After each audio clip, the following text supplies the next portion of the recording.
मित्रों, महाभारत काल में ऐसे बहुत सारे चरित्र हुए जिनमें से कुछ का हम अनुसरण भी करते हैं। सबसे ज्यादा विशेषतः भगवान श्री कृष्ण का। तो आज हम ज्यादा बात करेंगे एक ऐसे चरित्र की जो कि बहुत ही विशेष और बहुत ही बलशाली है। जी हाँ, आपने ठीक समझा। आज हम बात करेंगे बलशाली भीम और वीर घटोत्कच की।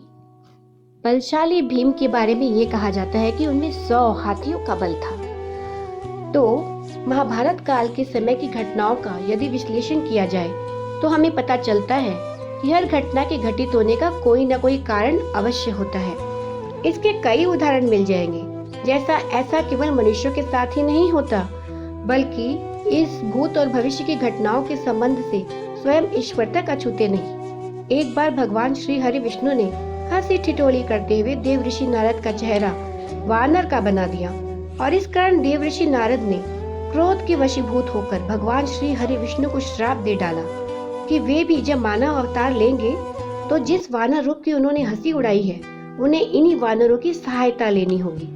और देखिए, ऐसा हुआ भी। जब भगवान श्री हरि विष्णु ने राम का अवतार लिया तब उनकी सहायता वानर सेना ने की थी। भूतकाल में मिला श्राप आगे चलकर भविष्य में फलीभूत तो हुआ, लेकिन भगवान के लिए वरदान साबित हुआ। इन्हीं कारणों से कहा भी जाता है कि जो होता है अच्छे के लिए होता है। इसी प्रकार की एक घटना घटित हुई थी महाभारत काल में। यह घटना घटित हुई थी कुरुकुल के महाराज पांडु और महारानी कुंती के द्वितीय पुत्र अति बलशाली भीम और राक्षसों के राजा हिडिंब की बहन हिडिंबा के साथ। इनका विवाह होने की कोई कल्पना तक भी नहीं कर सकता था, क्योंकि भीम मनुष्य थे और हिडिंबा राक्षस प्रजाति से संबंध रखती थी। परंतु परिस्थितियां कुछ ऐसी बनी कि इनका विवाह हो गया और केवल यही नहीं, इनका पुत्र भी हुआ जिसका नाम था घटोत्कच। महाराज धृतराष्ट्र के पुत्र दुर्योधन, शकुनी और अन्य कौरवों ने मिलकर पांडवों की हत्या करने के लिए अनेक षड्यंत्र रचे, जिनमें लाक्षागृह भी एक था। उसमें कौरवों ने आग लगा दी और इस लाक्षागृह की आग से पांडव जैसे तैसे बचकर निकले थे। यहाँ से बचकर वे गुप्त मार्ग से निकलकर जंगल में प्रवेश कर गए। वन में भटकते भटकते रात हो गई और महारानी कुंती और सभी पांडव रात होने पर जंगल में ही सो गए। परंतु सभी की सुरक्षा को ध्यान में रखते हुए पांडव पुत्र भीम जागकर पहरा देने लगी। जिस जंगल में महारानी कुंती और सभी पांडव प्रवेश कर गए थे और विश्राम कर रहे थे, वह एक मायावी जंगल था। इस वन में राक्षसों का राज था और राक्षसों के राजा हिडिंब ने इस पूरे वन में अपनी माया का जाल बिछा रखा था। वे सभी राक्षस नरभक्षी थे, अर्थात वे भोजन के रूप में मनुष्यों को खाते थे। राक्षसों के राजा हिडिंब ने मनुष्य की गंध महसूस कर ली थी। अब वो सभी पांडवों को अपना और राक्षस प्रजाति का आहार बनाना चाहते थे। इसके लिए राक्षसों के राजा हिडिंब ने अपनी बहन राक्षसी हिडिंबा को बुलाया और उसे उन सभी मनुष्यों को अपने निवास तक लाने का काम सौंपा। अपने भाई राक्षस राज हिडिंब का आदेश पाकर राक्षसी हिडिंबा इस कार्य को पूर्ण करने के लिए तैयार हो गई और सभी पांडवों को ढूंढ कर लाने के लिए निकल पड़ी। जब राक्षसी हिडिंबा ने देखा पांडवों को तो वो उनके निकट पहुंची तो उसने ये देखा कि अन्य सभी पांडव तो विश्राम कर रहे थे, पर उनमें से कोई एक था जो जागकर पहरा दे रहा था। वो कौन था? वो थे पांडु पुत्र भीम। राक्षसी हिडिंबा भीम को देखते ही उन पर मुग्ध हो गई और उनसे प्रेम करने लगी। तो उसने एक सुंदर सा रूप धारण किया और भीम के समीप जाकर उनके सामने विवाह का प्रस्ताव रखा और इसी के साथ वे अपने असली स्वरूप में भी आ गई। अपना परिचय दिया और उन्हें अपने भाई राक्षस हिडिंब की सभी पांडवों को खा जाने की योजना के बारे में भी बताया। भीम को इस बात पर बहुत क्रोध आया और वे माता कुंती तथा अन्य सभी भाइयों को साथ लेकर राक्षसों के निवास स्थान तक पहुँचे। माता कुंती के साथ सभी पांडवों के राक्षसों के निवास स्थान तक पहुँचने पर हिडिंब बहुत खुश हुआ कि उसकी बहन हिडिंबा भोजन स्वरूप सभी मनुष्यों को लेकर आ पहुँची है। परंतु जैसे ही उसे ये पता चला कि हिडिंबा भीम से प्रेम करने लगी है, उससे विवाह करना चाहती है और साथ ही साथ सभी पांडवों और माता कुंती को अपना भोजन ना बनाने के लिए प्रार्थना कर रही है, तो हिडिंब बहुत क्रोधित हो गया और भीम को युद्ध के लिए ललकारा। तब भीम और हिडिंबा के बीच भयानक युद्ध होता है, जिसमें भीम तो बलशाली थे ही, परंतु राक्षस राज हिडिंबा भी बहुत बलशाली था।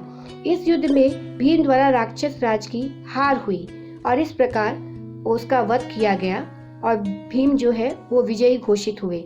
इस प्रकार भीम उस समय इतने क्रोध में आ गए थे कि वे राक्षसी हिडिंबा को भी मार देना चाहते थे। उनका ऐसा करने के पीछे यह विचार था कि अपने भाई हिडिंबा के वध का बदला लेने के लिए कहीं हिडिंबा उन सभी पांडवों और माता कुंती को कोई हानि न पहुंचाए।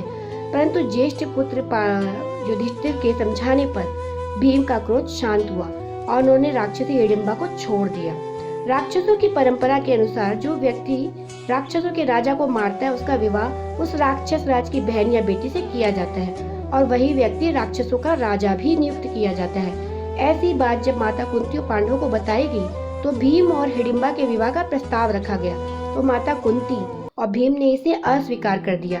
इस विवाह को अस्वीकार करने के पीछे यह कारण था कि हिडिंबा और भीम दोनों ही अलग अलग प्रजातियों से संबंध रखते थे, एक मनुष्य था तो दूसरी राक्षसी। इसी से यह दुविधा उत्पन्न हुई, तो माता कुंती के साथ सभी पांडवों ने अपने वनवास का कारण बताया। इस प्रकार विवाह करके उस स्थान पर रुक जाने में अपनी असमर्थता जताई उन्होंने। तब हिडिंबा ने माता कुंती को ये विश्वास दिलाया और ये वचन दिया कि उन दोनों की प्रजातियों के भिन्न होने के कारण किसी भी पांडव को कोई परेशानी नहीं होगी और जैसे ही हिडिंबा को एक संतान की प्राप्ति हो जाएगी वैसे ही आप सभी इस स्थान को छोड़कर चले जाना। हिडिंबा के इस वचन को सुनकर और उसके सच्चे प्रेम को देखकर माता कुंती ने भीम और हिडिंबा के विवाह के प्रस्ताव को मान लिया और उन दोनों का विवाह राक्षसी रीति रिवाजों के अनुसार संपन्न हुआ। हिडिंबा और भीम के विवाह के साथ ही भीम को राक्षसों का नया राजा नियुक्त किया गया। इस प्रकार समय बीतता रहा और एक ही वर्ष में हिडिंबा और भीम के घर पुत्र का जन्म हुआ। जिस बालक का जन्म हुआ था उसका सिर घड़े की भांति चमक रहा था, इसलिए भीम ने उसका नाम घटोत्कच रखा। अब समय था जब हिडिंबा को अपने वचन का पालन करना था और भीम सहित सभी पांडवों तथा माता कुंती को उस स्थान को छोड़ के जाने का समय आ गया था। इस समय भीम ने अपने पुत्र घटोत्कच को कहा। उनसे विदा लेते समय घटोत्कच द्वारा भीम ने वचन दिया कि जब भी भीम उसका नाम 3 बार घटोत्कच पुकारेंगे तब वह उनके समक्ष उपस्थित हो जाएगा। महाभारत के युद्ध में भगवान श्री कृष्ण ने एक चाल खेली। उन्होंने बुद्धिमानी का प्रयोग करते हुए भीम से घटोत्कच का आवाहन करने के लिए कहा, अपनी भी हारती हुई सेना को बचाने के लिए। भीम द्वारा घटोत्कच का नाम जैसे ही 3 बार पुकारा जाता है वैसे ही घटोत्कच अपने पिता भीम के सामने प्रकट हो जाता है। तब भीम आदि उसे युद्ध में उन पर आए संकट के बारे में बताते हैं और उससे सहायता कहते हैं। तब घटोत्कच युद्ध भूमि में पहुंचकर कौरवों की सेना को खत्म करने लगता है। चूंकि वह राक्षस है तो मनुष्यों का कोई भी अस्त्र शस्त्र उसका कुछ नहीं बिगाड़ पाता। घटोत्कच के युद्ध भूमि में आने से कौरवों को अपनी विजय पराजय में बदलती हुई प्रतीत होती है और वे उसके विनाश से भयभीत हो जाते हैं। इस समय सभी परिस्थितियों को देखते हुए दुर्योधन अपने मित्र महारथी कर्ण से भगवान इंद्र द्वारा वरदान स्वरूप दिए गए दिव्य अस्त्र का घटोत्कच पर प्रयोग करने के लिए विवश हो जाते हैं, जो कि भगवान इंद्र ने उन्हें तब दिया था जब वे छल पूर्वक कर्ण के कुंडलों का वश लेने आए थे। तो दानवीर प्रवृत्ति होने के कारण कर्ण ने उन्हें वह दे दिए थे, लेकिन तब भगवान इंद्र ने कर्ण को ये दिव्यास्त्र दिए थे उसके बदले में। तो इस दिव्यास्त्र का प्रयोग जो है कर्ण करते हैं घटोत्कच पर और इस प्रकार भीम का पुत्र घटोत्कच युद्ध में वीर गति को प्राप्त करते हुए भूमि पर धराशायी हो जाता है। इस प्रकार भगवान श्री कृष्ण की योजना अनुसार घटोत्कच अपने काका अर्जुन के प्राणों की रक्षा के लिए स्वयं के प्राणों का बलिदान दे देता है। महाभारत पात्रों का पूर्व जन्म रहस्य यही है कि आप जितना पढ़ेंगे आपको एक नए रहस्य की अनुभूति होगी। इस प्रकार भीम और हिडिंबा के भूतकाल में हुए विवाह का प्रयोजन ये था कि उनकी संतान भविष्य में होने वाले युद्ध में अपना बलिदान देकर पांडवों की विजय सुनिश्चित करेगी। घटोत्कच जिसके बलिदान को कभी अभिमन्यु जैसा महिमा मंडित नहीं किया गया, उस घटोत्कच को हमारा शत शत नमन। वो किसी राजकुमारी की कोख से नहीं जन्मा था, वो किसी राजवंश से ताल्लुक नहीं रखता था। अपने पिता से रणभूमि से मिले, पहली बार मिला। शायद डरता होगा कहीं उच्च कुल के पिता के सम्मान पर धब्बा न लग जाए, लेकिन वही घटोत्कच अपना जीवन न सही मरण अमर कर पाया।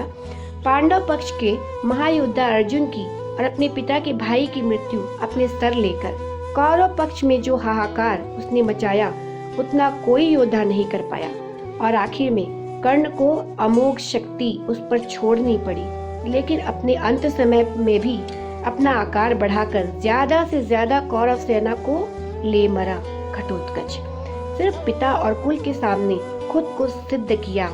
हिमाचल मनाली के क्षेत्र में हिडिंबा माता का मंदिर, जहाँ घटोत्कच का बचपन बीता है, तो हमेशा वो हमारे लिए आदरणीय और पूजनीय रहेंगे। वीर घटोत्कच।